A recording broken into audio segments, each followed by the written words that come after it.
Ang luma at ang bago, ang antigo at ang moderno, matagumpay na napaghalo ng China, pati na sa mga lugar na pwedeng pasyalan dito. Hindi ito konting bato o konting semento lang. Sandamakmak na kapag pinagpira-piraso, maaring palibutan ang buong mundo. Ang pinakasikat na sigurong pader sa buong daigdig. May habang 13,000 miles. Sakop ang 15 mga probinsya ng China. Ang pinakasikat na pasyalan sa Beijing o sa buong China pa, ang Great Wall. Mr. Lee, what does those characters say? That is Chen Mao's point.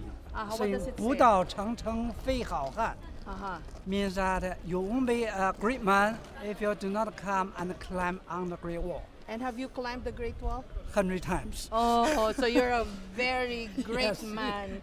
You're the greatest man. Maaring akyatin at masilayan ang Great Wall mula sa iba't ibang mga parte o section. Pero ang pinakasikat sa mga ito, ang Badaling.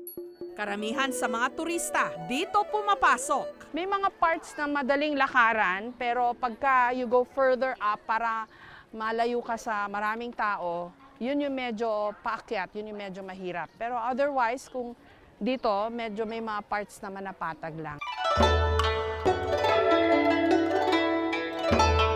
So one item of my bucket list, nakarating na rin ako dito sa Great Wall of China. Hindi pwedeng nagpunta ng China nang hindi nakikita at naglakad sa Great Wall. Nakamamanghang isipin kung paano kaya nila nabuo ito. Brick per brick, stone by stone. Base sa kasaysayan, itinayo ang Great Wall para protektahan yung majority ng mga tao dito sa China noong unang panahon. Laban sa mga maliliit na army na mayat maya ay lumulusob sa kanila. Ang irony lang doon, itinayo ito to keep people out during the old days. But now, there's no stopping millions of people every day from coming here.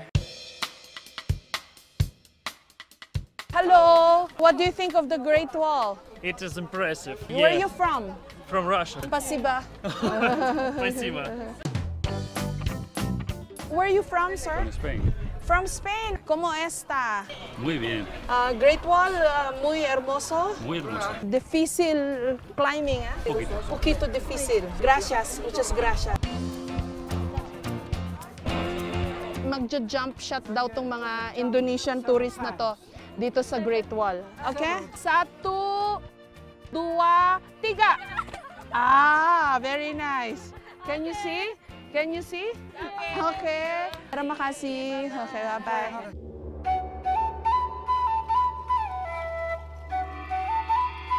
Ito ang isa sa mga nagsisilbing pahingaan ng mga gwardya ng Great Wall nung araw hanggang ngayon. Pag mainit ang panahon, surprisingly malamig sa loob. Sa saglit naming pamamahinga sa isa sa mga guard towers ng Great Wall, napansin ko ang isang matandang babae na naka-wheelchair. Ang kanyang mga paa, napakaliit. Tingnan natin kung yung comparison ng paa. Ako, size 8 ako sa rubber shoes na ito. Tingnan natin yung paa ni Lola, oh.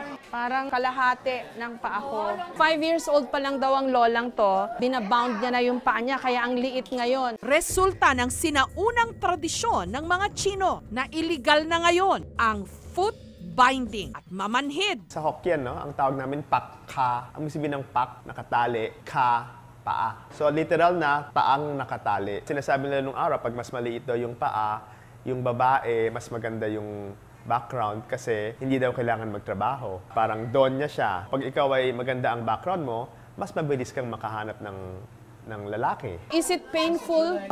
Yes, very Painful? beautiful. So can she walk now? Now she cannot walk. She's able to walk. She still worked when she was about 60, 70 years old. How old is she now, Mr. Lee? He said 98. 98. Ang mga babae sa bahay lang at hindi dapat naggagagala. Sa paglipas ng panahon, tinanggap ng mga Chino na hindi ito makatarungan, hindi makatao, lalo't parang nadideform ang paa ng mga kababaihan. Lotus feet ang tawag dito. Bihirang-bihira na ngayon makakita ng katulad ng paa ni Lola. Kahit dito sa China kasi bawal na yung nagbabound ng paa. Grandma, thank you. Thank you, Grandma. Oo. Thank you. Thank you. Dito man sa Pilipinas, may mga napadpad ding mga Chino na ang mga paa naka-footbind. Kabilang na si So Cheng Kam. 4 na taong gulang pa lang daw, ifinu-footbind na ang kanyang mga paa sa China. Kwento ng manugang ni So Cheng Kam na si Pasita, araw-araw daw nilang pinagtutulungang linisin ang paa nito. Kasi nakadikit na gano'n yung mga finger niya eh. Dapat nililinis ko ng tuyo na towel para at saka ginugupitan ko pag mahaba na yung kuko. Ito ang mga gamit niyang sapatos noon. Parang sapatos lang ng manika. Pinasadya pa raw ang mga ito sa Hong Kong. Kahit na gano'n ang paa niya, maliksi siya maglakad. At saka magluto, maglinis ng bahay. Nanirahan sila sa Angeles, Pampanga, kung saan sila bumuo ng pamilya. Nagkaanak sila ng mga babae. Pero hindi na raw ipinilit ni So Cheng Kam ang tradisyon ng foot binding sa kanila. Ayaw. Dito sa Pilipinas, wala namang gano'n. Galing sila sa China. Magmula China, gano'n ang paa ng mama ko. Hindi namin nakita. Hindi kami nakapunta dyan. Pumunta lang dito, nakita na namin yung paa niya, gano'n. Ang gustong magpaganon paa. Kahit anong gawin mo, wala.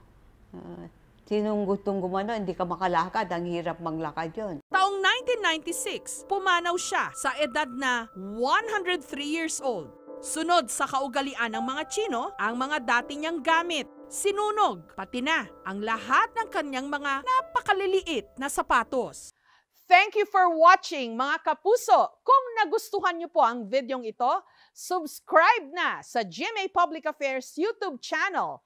And don't forget to hit the bell button for our latest updates.